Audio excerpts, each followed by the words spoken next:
ဟုတ်ပြီကျွန်တော်အခုနောက်တစ်ဘာဆက်ပြောမလဲဆိုတော့ကျွန်တော်ဒီ container မှာခုန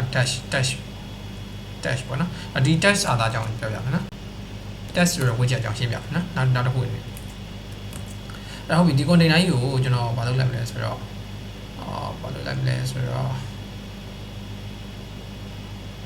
remove လုပ်လိုက်မယ်နော် remove လုပ်ပြီး center ပြန်ထားလိုက်မယ်ပြန်ထားလိုက်ပြီးအဲ့ center ကိုဟုတ်ပြီcenter ထားမှာကျွန်တော် touch စာသားတခုရှိအဲ့ touch စာသားကျွန်တော်ဘာလုပ်ချင်လဲဆိုတော့စလုံးအကြီးအသေးပြောင်းချင်တယ်ဆိုဘာလုပ်လို့ရတယ်လဲဆိုတော့ကျွန်တော်ဒီမှာစာသားကို style ထည့်လိုက်ဒီကောင်လေးနော် text style ဆိုပြီးထည့်လိုက်အဲ့တော့ text style ဆိုတော့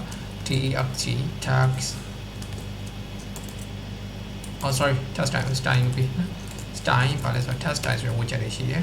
text style ဆိုတော့ widget အဲ့ဒီ widget ထဲမှာကျွန်တော်ဘာလုပ်လို့ရတယ်လဲဆိုတော့အများကြီးရှိတယ်မကာလာစာသားကိုကျွန်တော်ကာလာပြီးရတယ်ကာလာဆိုတော့colors dot blue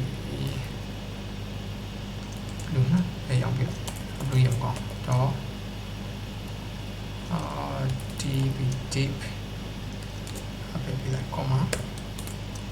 nó là ấy còn giờ bảo là font size bao nhiêu font size của 20 comma font family cho font này bài theo thì nó font này bài theo thì rồi chỉ đâu mà thay lại nó gặp background color vậy thôi background color thì gì cái background color chỉ là color store thì background color tất cả thế này à widget đó nó hậu đấy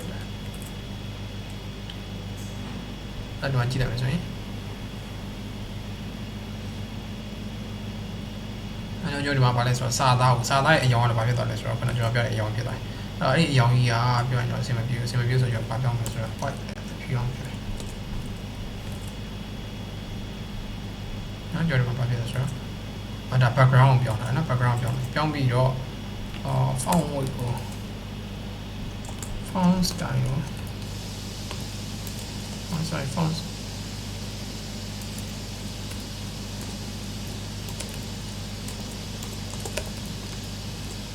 font style dot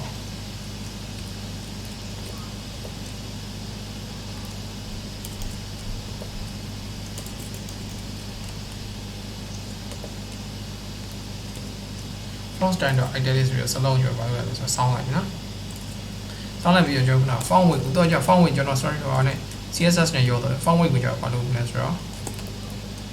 font weight dot normal font weight သူအနောက်ကနေပြီး class name လေးပြန်ခေါ်ပြီးအဲ့ဒီအတွင်းမှာကျွန်တော်ဒီမှာအစင်းသိလုပ်ပြီးသားပါရှိရဆိုတော့ဟိုဟာ fee တွေရှိတယ်နော် fee ဆိုတာဘာလဲဆိုတော့ properties တွေပဲအဲ့လို properties တွေရှိအစင်းသိလုပ်ပြီးသားကျွန်တော်ဒီမှာ400လောက်ရေးလိုက်ဒါ400ဆိုပုံမှန်အောင် size တော့